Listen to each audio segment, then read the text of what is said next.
mon nom c'est Salomé et bienvenue sur ma chaîne. J'essaie d'être plus sustainable et j'en ai appris un peu plus sur le greenwashing et aujourd'hui, c'est ce que je vous partage.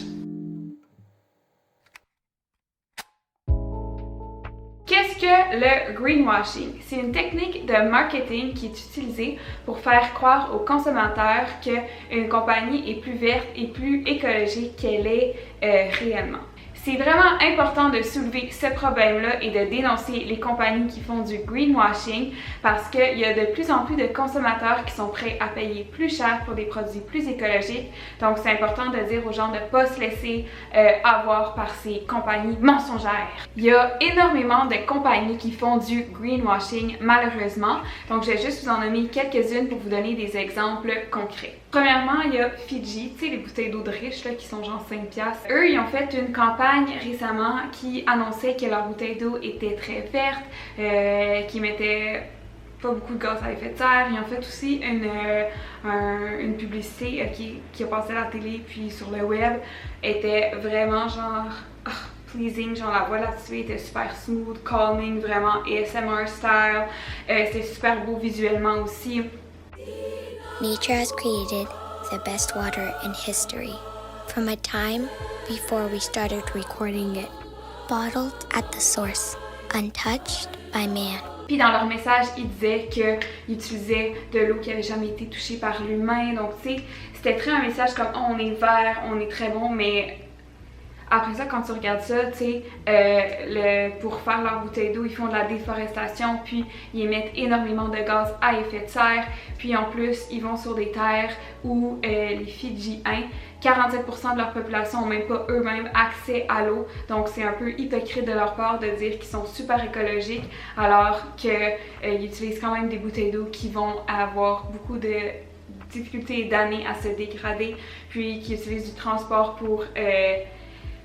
et qui font de l'émission à effet de serre pour transporter leurs bouteilles d'eau à travers le monde. D'autres compagnies qui sont vraiment reconnues pour faire du greenwashing, c'est toute l'industrie de la mode et les magasins de vêtements. Par exemple, H&M, ils ont une ligne de vêtements qui est éco-responsable, éco-friendly, genre de Green Line, je sais pas comment ça s'appelle. Mais il y a deux trucs. Premièrement, il y a eu des études qui ont été faites puis ont remarqué que les synthétiques utilisés pour cette ligne de vêtements-là sont plus dommageables pour l'environnement que ceux de leur ligne normale. Donc, how is it sustainable, H&M? I don't get it. Puis ils font tout le temps des campagnes pour dire comment l'environnement c'est important pour eux, il faut faire des protestes puis changer ça.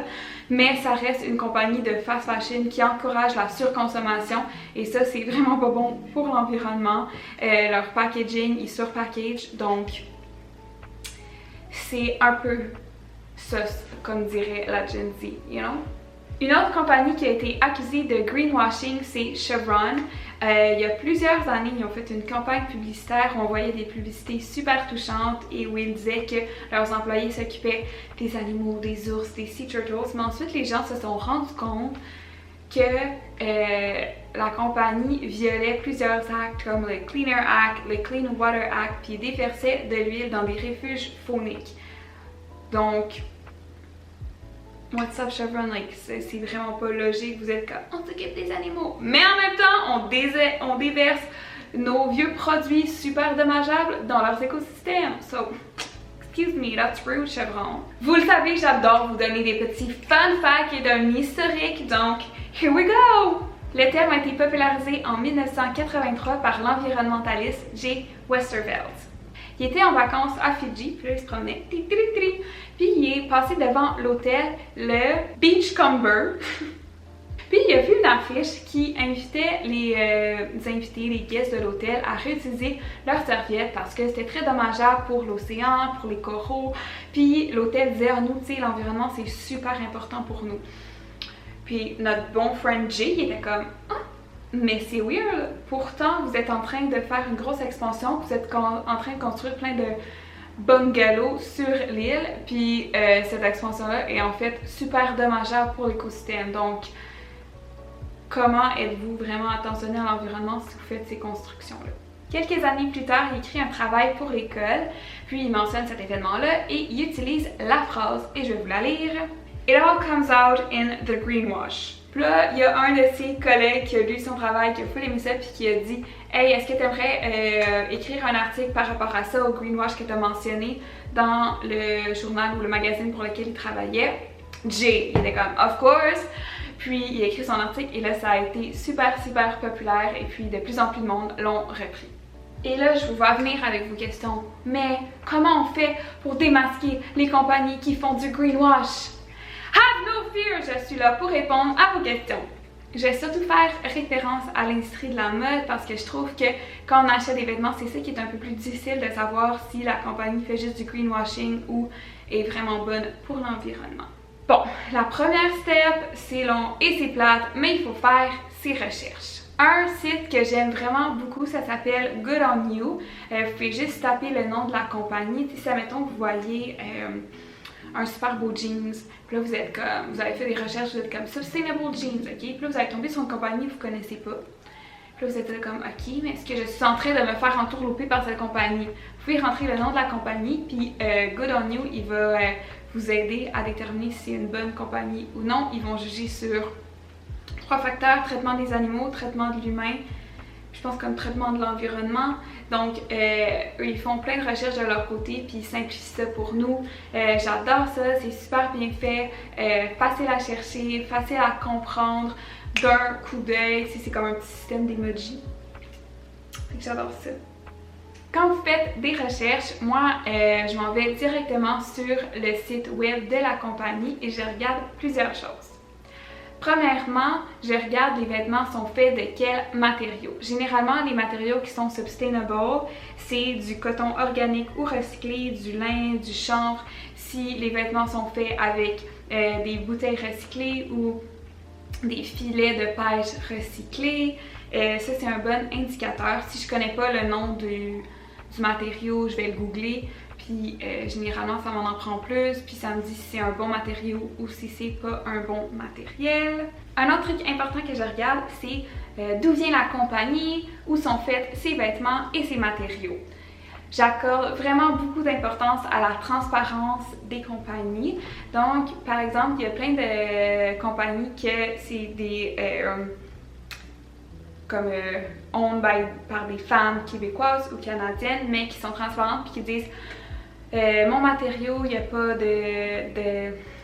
d'usine assez performante ici en Amérique ou au Canada, donc je vais avec une usine qui est faite dans un autre pays, mais au moins s'ils sont très transparents puis qui expliquent toute la journée un peu de leurs vêtements, je vais quand même les encourager parce qu'au moins ils sont honnêtes, puis ça démontre vraiment un effort d'être le plus écologique possible dans la création de ce vêtement-là. Généralement, les sites qui font du greenwashing le mentionnent à peine, vont juste dire si c'est fait en Chine, mais sans plus, ils vont pas expliquer toutes les étapes de la construction de leurs vêtements. J'accorde aussi vraiment beaucoup d'importance aux sites web qui sont transparents également avec leurs usines et le traitement de leurs employés. Généralement, les sites qui font du greenwashing vont même pas le mentionner sur leur site web. Donc, c'est un peu un red flag à avoir si vous n'êtes pas capable de trouver cette information-là. Parce que c'est bien beau, oui, pour l'environnement, c'est important, mais c'est important aussi d'être éthique et de pas traiter ses employés comme un robot, you know. Les sites qui font pas de greenwashing vont aussi généralement avoir une section sur leur site sur leur politique environnementale, leur vision, leurs valeurs.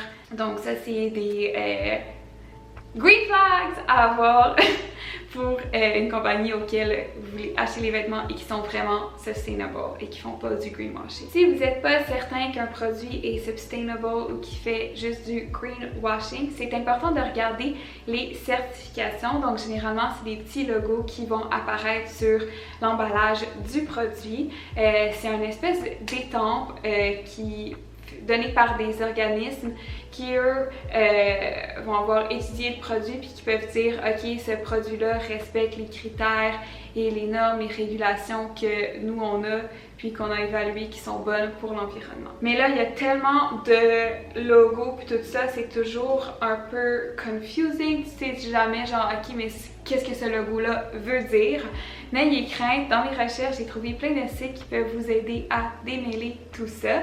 Il y a le site Eco Label Index qui a plus de 400 logos qui s'y retrouvent puis qui vous les explique tous. Puis c'est des logos qui sont utilisés dans 199 pays.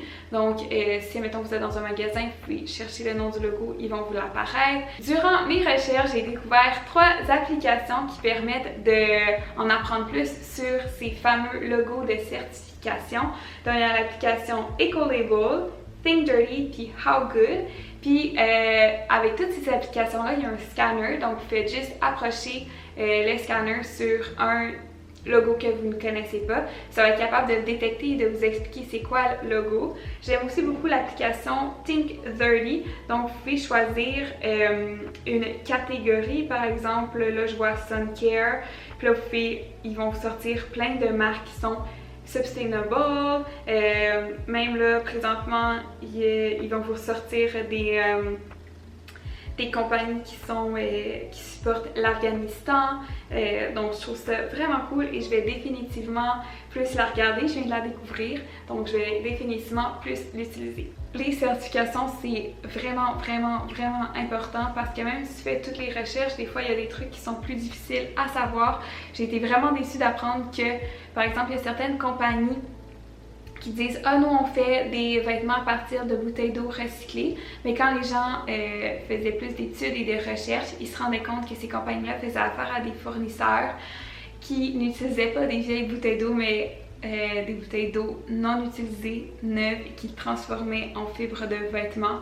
Donc c'est pas les bouteilles d'eau qu'on trouve dans l'océan, mettons, qui savent des turtles, là. Non, c'était juste des bouteilles d'eau jamais utilisées et donc ça sert à rien, c'était juste du gros gaspillage. Donc c'est très fâchant et décevant qu'il y en a qui utilisent ce mouvement-là juste pour se faire de la money.